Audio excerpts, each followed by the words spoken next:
All right, now it gives me great pleasure to bring in our friend, Congressman Jason Smith from Missouri. He is the brand new chair of the Ways and Means Committee. First of all, Jason Smith, congratulations. That's point number one. You have been a big help to everybody. Your service is absolutely terrific.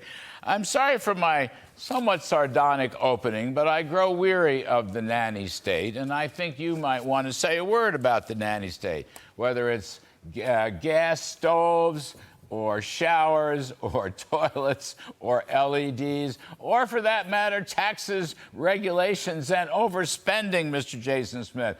You're not going to be a nanny Ways and Means chairman, are you? Not at all. Not at all, Larry. Thank you very much. It's great to be with you. And I'll tell you, we need to address the issues, Larry, that real Americans care about. And what they care about is the economy. They care about the fact that they walk into the grocery store. They care about those prices at the supermarket. That is exactly what we as a Republican majority have to be front and center. And that is delivering for working class Americans. Larry, you know, back in 2017, when President Trump was in office, you were helping him. We all passed the Tax Cut and Jobs Act. We delivered the strongest, best economy in a generation, the lowest unemployment in 50 years.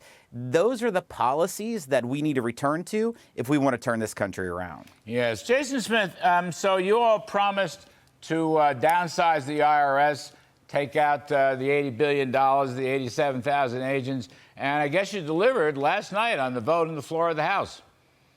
We did. The first piece of legislation that we passed off the floor of the House of Representatives was reversing the atrocity that $80 billion was sent to the IRS to hire 87,000 IRS agents to target working class Americans. Republicans said, no, it's not going to happen. That's in fact what we did, and now it's over in the United States Senate. So, all right, so they will bark and snap and they won't like it one bit, but you have made your statement, which is important. Jason, let me ask you a couple things about future tax policy. As you know, in the next few years, much of President Trump's corporate tax cuts expire, the bonus depreciation in particular. The research and development tax credit has already expired. Let me ask you this. Could you use the new rule, which requires a 3/5 supermajority to raise tax rates? Could you use that rule to stop the Trump tax cuts from expiring? You know, I don't know how you can use that rule to stop the tax cuts from expiring, because that's within the statute of the law. The rule is a House rule, and that's not of law. That's just the policy of how we will govern in the House of Representatives. It doesn't hold the Senate to the same standards. It would be interesting if it did. But, you know, we got a lot of tax provisions from TCJA that's expiring, whether it's the bonus depreciation, R&D, which is already expired, but a lot of the individual rate tax brackets and the doubling of the child tax credit will expire in 2025. These are things that we have to address. And I'm excited about serving as Ways and Means Chairman. I plan to have hearings. I want to have hearings of the successes of the Tax Cut and Jobs Act and what didn't turn out exactly the way that we wanted to have, and maybe what tweaks we might need to do to make those provisions better. But I can tell you the American people is wanting to Congress to use the tax code and trade policy to make sure that our country is energy secured, food secured, and healthcare secured. And those are policies that we're going to have to push forward to in the House Ways and Means Committee.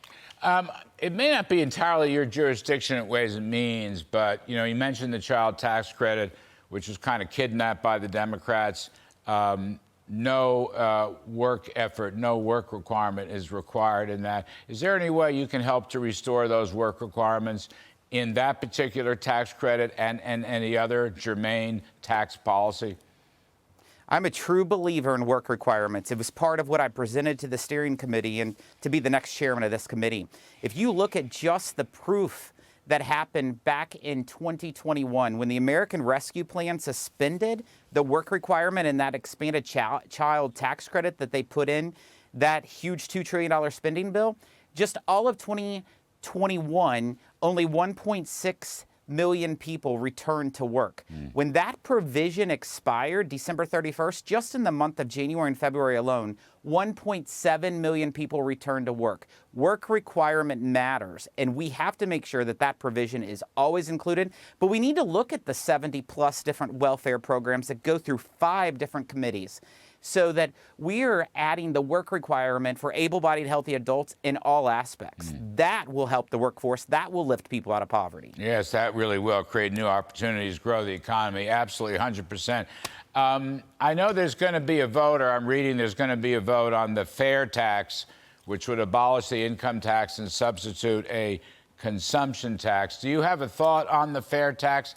It's kind of tricky business because it sounds awful good, but I would say to you, partly in jest, but partly seriously, you know, if we could repeal the 16th Amendment, which was the income tax amendment, I myself might like a national sales tax, but I'm always worried repealing the income tax without getting rid of the 16th Amendment, you'll wind up having both a sales tax and an income tax. Anyway, your thoughts on the fair tax, Jason?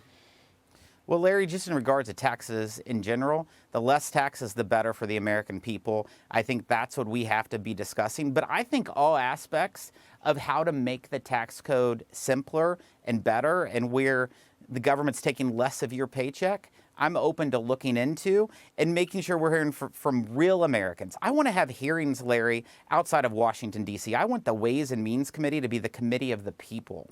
And we're going all over the country, whether it's Jasper, Indiana, or Puxico, Missouri, so we can hear the real issues that they're facing from trade, from tax, you name it. That's what we need to deliver on. Is there a way you can press forward? This is a sort of perennial thing, but we've got the House back. The Republicans have the House back, and you got the Ways and Means back, yourself as chair, to push for dynamic scoring. If you have less spending, lower borrowing, lower tax rates, fewer regulations, I would argue those create incentives to, you know, at the margin, work, save, and invest. And we should get dynamic scoring out of that because the revenues always come flowing in. Is there a way to push for dynamic scoring? There absolutely is, and that's exactly what we're going to do. We need to make sure that the policies that we push are based on the right information, the appropriate information that's going to get us to the end result. So I totally agree with you. We did that the last time Republicans were in Congress. We're working towards it. Last one, Jason. Ways and Means, of course, has jurisdiction over trade. What do you make of the China trade story? We did the phase 1 deal now a couple years ago, back in 2020.